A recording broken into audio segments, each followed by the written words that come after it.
Os jogadores do Internacional retornaram aos trabalhos na manhã desta segunda-feira, pensando no jogo de sábado contra a equipe do Palmeiras pelo Campeonato Brasileiro. Existe uma dúvida ainda na cabeça do técnico Roger Machado, que aguarda o retorno de Bruno Tabata para tentar encaixá-lo na nova ideia de time que está tentando implementar no Internacional. A gente fala também a respeito do retorno de Gabriel Mercado e a ausência de Rafael Borré, que são as principais notícias dos treinamentos no CT Parque Gigante. Falaremos também sobre a chance do Internacional contratar um atacante, o colombiano Inestrosa, que volta à pauta do Inter para o final deste ano. As homenagens que acontecerão para o atacante Ener Valencia no Equador, a decisão difícil a ser tomada a respeito de Gustavo Prado, que será convocado para o Mundial Sub-20 e deverá desfalcar o técnico Roger Machado. Esse é o Diário do Inter KTO desta segunda-feira, 8 de setembro de 2025.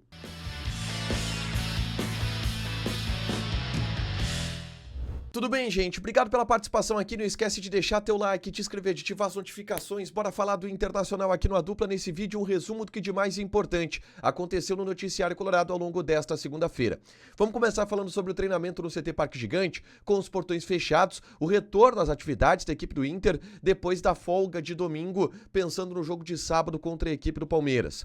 Rafael Borré, de novo, não esteve presente com os demais jogadores. O Borré está fazendo um trabalho especial de carga e não vem treinando com o técnico Roger Machado junto nos últimos dias, não vem treinando com o restante do elenco. É um trabalho físico especial que o colombiano está fazendo e que já o coloca como dúvida para a partida contra o Palmeiras neste sábado, mesmo que a ideia não seja colocar Rafael Borré entre os titulares. O time do Inter está muito bem encaminhado, mas tem ainda uma dúvida no setor do meio-campo, porque Bruno Tabata deve voltar aos treinamentos ainda nessa semana e pode entrar nesse time titular na vaga de Bruno Henrique. No mais, é um time que vai ter uma mudança importante, a gente já vem falando sobre isso aqui.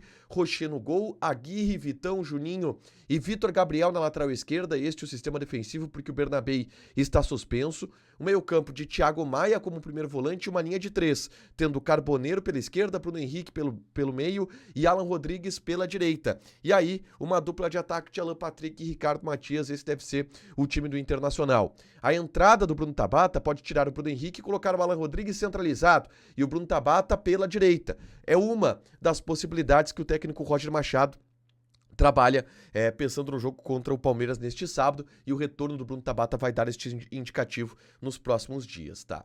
Na tarde desta segunda-feira, eu gravei um vídeo aqui no canal trazendo uma informação importante a respeito de um movimento de mercado que deverá ser feito pelo Internacional no final deste ano.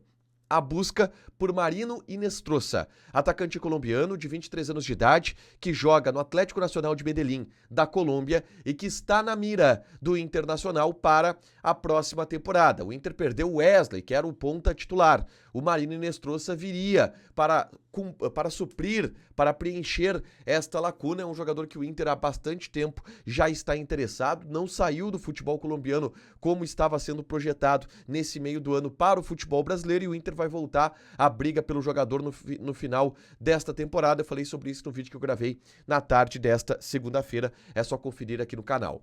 Porque esse baixo número de pontas no elenco é, por exemplo, o que faz o Roger mudar o esquema e deve aumentar ainda nos próximos dias. Gustavo Prado está servindo a seleção brasileira Sub-20 e ele deverá estar no Mundial Sub-20, que acontece no Chile a partir do dia 27 de setembro. E o Inter tem uma decisão, ou tomou uma decisão difícil relacionada a Gustavo Prado, que é a de liberar o jogador para o Mundial Sub-20. O Mundial Sub-20, ele não é um evento FIFA, ele não é um evento que é encaixado na data FIFA. Portanto, o Inter tem o direito, caso queira, de trancar o jogador e de dizer não vai ficar aqui porque desfalcaria em jogos do Campeonato Brasileiro.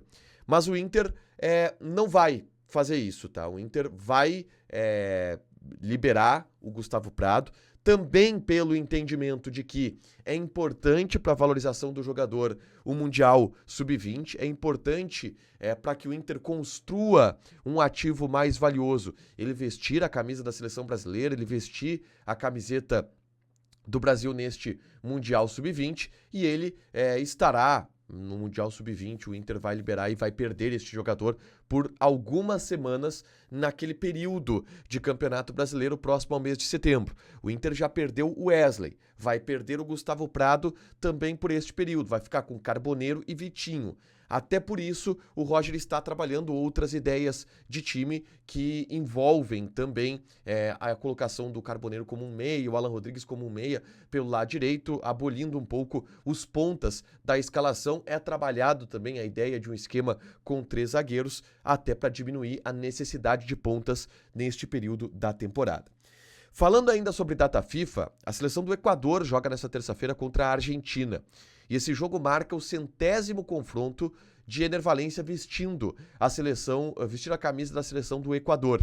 Ele vai ser homenageado pela Federação Equatoriana de Futebol lá em Quito, mas esse jogo também marca aquilo que ele anunciou, a sua despedida com a camisa da seleção equatoriana no Equador, já que ele vai terminar a sua passagem pela seleção do Equador depois da Copa do Mundo de 2026. Então é um jogo que deve marcar muitas emoções para o Ener Valencia. A família dele estará presente em Quito contra a Argentina neste último compromisso dele servindo a seleção de seu país no Equador em casa nesta terça-feira.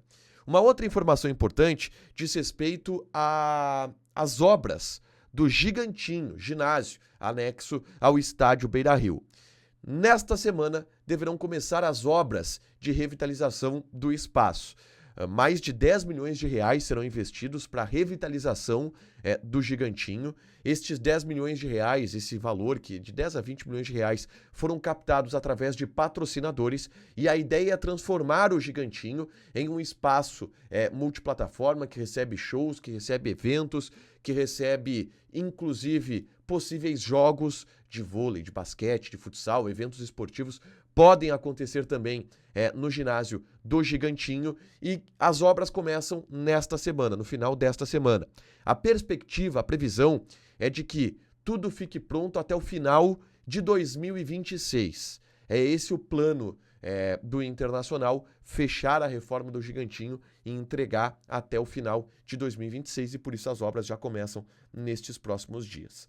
Para fechar, gente, vamos falar aqui de KTO, tá? Terça-feira tem muitos jogos das eliminatórias da Copa Sul-Americana, tá? Olha só, jogos desta terça-feira: Equador e Argentina, Bolívia e Brasil às 8h30, Chile e Uruguai, Peru e Paraguai, Venezuela e Colômbia. Joga na KTO com responsabilidade. Um site para você se divertir, proibido para menores de 18 anos, porque apostas podem fazer com que você perca dinheiro. Deixa teu like, te inscreve, ativa as notificações que vai ter mais conteúdo aqui no canal. Beijo!